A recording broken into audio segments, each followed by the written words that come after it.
सो hey everyone, कैसे हो? I hope सभी से बड़ा बेहतर और डेफिनेटली अच्छे हो गया।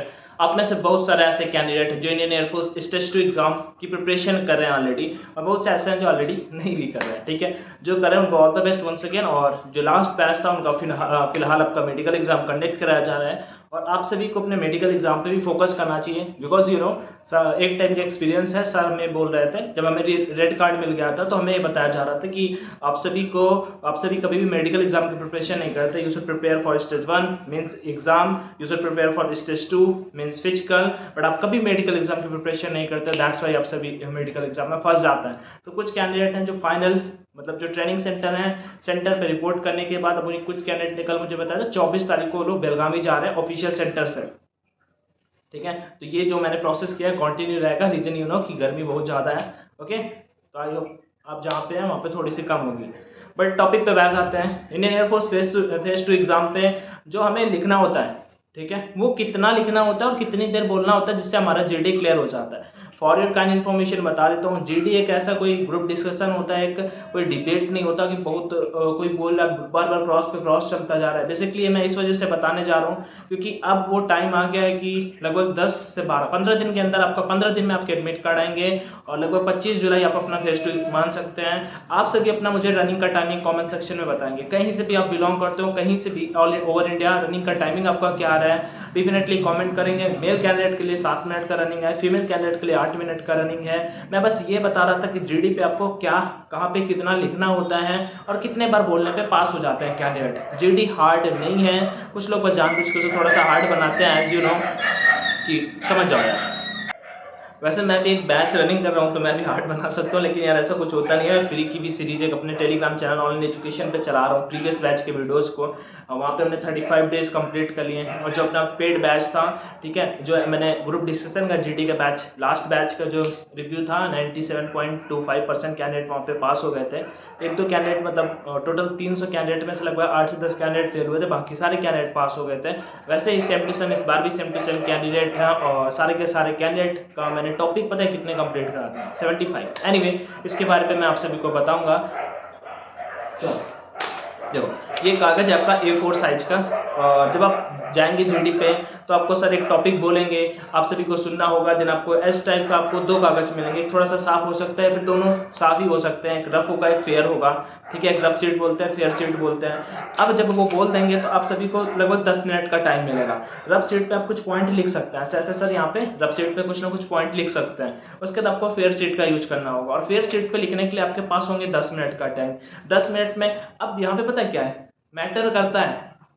सबसे पहले तो आपको ऊपर चेस्ट नंबर लिखना होगा, उसके बाद आपको जीडी में जो भी आपको बताया गया, जो भी आपको इस टॉपिक के बारे में आता हो आप यहाँ पे लिखिए। मैं बताऊँ यहाँ पे क्या होता है, रोल इसका हो जाता है। अगर यहाँ पे आप अच्छा लिख दे तो अच्छा इन द सेंस कि ये नहीं कि गैप लाइन बड़ी बड़ी छोड़ के लिख। राइटिंग डजंट मैटर, एटलीस्ट दूसरे को बस समझ में आना चाहिए। हो सकता है बहुत से लोगों की राइटिंग नहीं अच्छी हो मेरी तरह, तो सिंपल सी बात है, राइटिंग नहीं मैटर करती। बट भाई ये वाला पेज कंटेंट जो है ना, एटलीस्ट एक पेज तो पूरा का पूरा फुल हो जाना चाहिए। डाउट आता है कैंडिडेट का भी, आप बोल्ड लाइन बना के लिखें, ठीक है, कि ऐसे ही नॉर्मल लिखते जाएं। तो मैं सिंपल से बता रहा हूँ, ऐसे क्रॉस करके, ठीक है, हैशटैग वाला साइन लगा करके आप लिख सकते हैं कुछ भी बात है।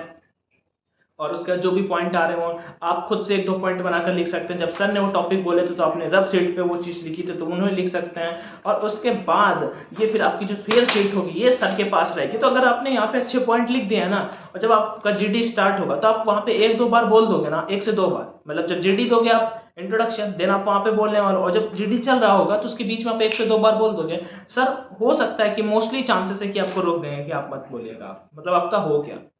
ठीक है, आपका हो गया का मतलब क्या है कि वो एक तो इसके बेसिस पे थोड़ा सा जज कर लेंगे, दूसरा नंबर इसके बेसिस पे भी आपको जज कर लेंगे कि अरे ये तो मतलब इसने ठीक है, और बोलने का थोड़ा सा एसेंट जो होता है, ऐसे बोलने का तरीका जो होता है वो सही से बोल पा रहे हैं। इंट्रोडक्शन दे रहा है तो ऐसे नहीं कि सर इंट्रोडक्शन बोलते चले रहा है, दूसरे को समझ में ही नहीं आ रहा है। ठीक है, मैंने इंट्रोडक्शन के वीडियोस भी प्रोवाइड कराए हैं। तो इन चीज़ों का अपने को ध्यान रखना है। तो जब कभी भी आप कहीं से भी आप टॉपिक पढ़ रहे हो, प्रिपरेशन कर रहे हो, ऑनलाइन कर रहे हो, ऑफलाइन कर रहे हो, डजेंट मैटर सर, बस एक ही इन्फॉर्मेशन आप सभी के लिए कि चाहे तो ये वाले पेज मंगा सकते हैं, या फिर आप रजिस्टर है यार, उसमें टॉपिक के बारे में जहाँ से जो भी पढ़ा है लिखा करें, मतलब 4 लाइनें, 5 लाइनें, 6 लाइनें, जो भी आए, जिस भी टॉपिक पे आपको आए, ठीक है, वो आप सभी लिखा करें।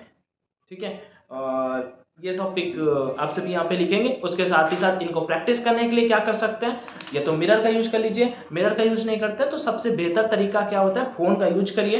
मैं गारंटी के साथ कह रहा हूँ कॉन्फिडेंस बूस्ट अप कर जाएगा यार। ऐसे फोन जैसे मैंने रख रखा है, ऐसे कुछ भी टॉपिक आपने स्टैच्यू ऑफ यूनिटी पढ़ा, मैंने टेलीग्राम पे कराया, अपने यूट्यूब पे कराया, मैंने यूट्यूब पे भी जीडी की वीडियोस बहुत करा रखे हैं। आपने वहां से क्या किया, स्टैच्यू ऑफ यूनिटी टॉपिक पढ़ा, लिखा 1 से 2 बार, उसके बाद फोन ऑन किया, statue of unity is made in the memory of Sardar Vallabh Bhai Patel. जो भी आपको आ रहा है उल्टा सीधा, जो भी आ रहा है, 1-2 टूटी फूटी लाइन है, आप वो बोलते चले जा रहे हैं भाई। कंटिन्यू आप 15 से 20 दिन रखिएगा। जो 20 दिन आप 20वें दिन आप वीडियो ऐसे बना रहे होगे ना, जो 15वें पहले दिन बना रहे होगे, there is a big difference. Compare करके देख लीजिएगा, ठीक है। इस तरह से कर सकते हो। एनीवे बस यही है, 2 से 3 बार जीडी में पार्टिसिपेट करना होगा, बस अपने पॉइंट वहां पे फिनिश करेंगे आप, ठीक है। वो फिर पॉइंट आप वहां पे फिनिश करेंगे। कोशिश करना है इस पेज में जितना ज्यादा लिख पाऊं, क्योंकि अब वो टाइम आ गया कि आपको स्टेज 2 की प्रिपरेशन पे लग जाना चाहिए, ठीक है। क्योंकि स्टेज 2 आपका लगभग 20 से 25 जुलाई के बीच में होगा, 25 जुलाई, ठीक है। और 13 या 12 अगस्त तक कंडक्ट कराया जाएगा। तो ये चीज़ मैंने आप सभी को बता दी है। थोड़ा सा बैच के बारे में बता देता हूँ। बैच ऑलरेडी रनिंग चल रहा है, अभी भी आपके पास 30 से ज़्यादा 40 दिन का समय है। तो अगर अभी भी जुड़ना चाहते हो जुड़ सकते हो। रीजन क्या है, पहले क्या होता था, पहले 15-20 दिन फेज 2 के लिए हमें मिलते थे। तो अभी क्या है, आप सभी को टाइम है, मतलब अगर आप जुड़ना चाहते हैं तो मैं क्या करा रहा हूँ उसमें, देखो शुरू में आर्टिकल शेयर करते थे, 75 टॉपिक ऑलरेडी हो चुके हैं। अगर 2-2 टॉपिक डेली करोगे तो हो जाएंगे। मैक्स में 85 टॉपिक कराऊंगा। ये भैया 75 टॉपिक करा दिया और पढ़ा हुआ नहीं आया यार, सिंपल सी मेंटेलिटी है। मतलब कि सोशल मीडिया से रिलेटेड एक टॉपिक करा दिया मैंने, सोशल मीडिया टॉपिक जैसे करा, social media social networking sites हो गया, फेसबुक वर्सेस व्हाट्सअप हो गया, उसके बाद आपका जितनी ई कॉमर्स वेबसाइट हो गई, उसके बाद आपका एआई हो गया, चैट जीपीटी हो गया। ये मैंने सारे के सारे टॉपिक डिफरेंट कराए हैं, जबकि आना इनमें से एक ही है। तो आप सोशल मीडिया भी टॉपिक आपका प्रिपेयर है ना, तो वो वाले पॉइंट वहाँ पे मेंशन कर सकते हैं। बिकॉज कहीं ना कहीं आर्टिफिशियल इंटेलिजेंस, चैट जीपीटी, वो मतलब तो सोशल मीडिया के अंतर्गत ही जाते हैं ना, ठीक है। तो इस वजह से मैंने ये इस तरह से टॉपिक कराए कि भैया इतने ज़्यादा टॉपिक कैसे, नहीं सर वही टॉपिक घूम फिर के आ रहा है। अभी एजुकेशन से रिलेटेड एक टॉपिक कराया, अब एजुकेशन वर्सेस कोई चीज़ और कंपेयर कर दी, ठीक है। बुक वर्सेस आपका online book versus offline book कर दिया, online education topic last time आया था, ठीक है। तो ऐसे करके अच्छा बैच के बारे में बता देता हूँ। अभी भी जो जुड़ना चाहते हैं जुड़ सकते हैं। टेलीग्राम आईडी है @Anshu Singh, Telegram ID, Telegram पे आप जाइए, सर्च करिए @अंशुसिंह2, @अंशुसिंह2 यहाँ पे शो हो रहा होगा, इस पे जाइए। वहाँ पे अगर कोई डाउट आ रहा हो कि भैया ये चीज़ बता दीजिए, हाँ हमें मतलब कि ये नहीं समझ में आ रही है, और बैच ज्वाइन करो तो ज्वाइन कर सकते हो। अभी भी आपके पास टाइम है, 75 क्लासेस हो चुकी हैं, हम 85 लगभग करेंगे। उसके बाद फिर जीडी की प्रैक्टिस करेंगे। आज मैं जीडी प्रैक्टिस कराने जा रहा था, तो मैंने कहा कि ये चीज़ भी आप सभी को करा देते हैं। पीडीएफ आपको मिलते हैं, क्लास नोट्स आपको मिल जाते हैं, और जीडी का सेशन डेली का 20 से 25 मिनट का होता है। और सैटरडे को हम वहाँ पे प्रैक्टिस करते हैं। जैसे अभी जीडी की एडमिट कराएंगे, वीक में 2 दिन प्रैक्टिस होने लगेगी। बस इतना ही आप करते चलेंगे, आपको स्टेज 2 क्लियर हो जाएगा। इतनी अपनी गारंटी है। बाकी कोई डाउट है करिए तो आप डेफिनेटली कॉमेंट सेक्शन का यूज करिएगा, ठीक है। और बस यही है सारा का सर, आपको regular systematic basic classes number by number मिल जाएंगी, फिर पीडीएफ मिल जाएगा, गाइडेंस सेशन मिल जाएंगे, स्टेज 2 पे मेडिकल एग्जाम के बारे में सब कुछ पता चल जाएगा, मतलब एवरीथिंग आपका हो जाएगा।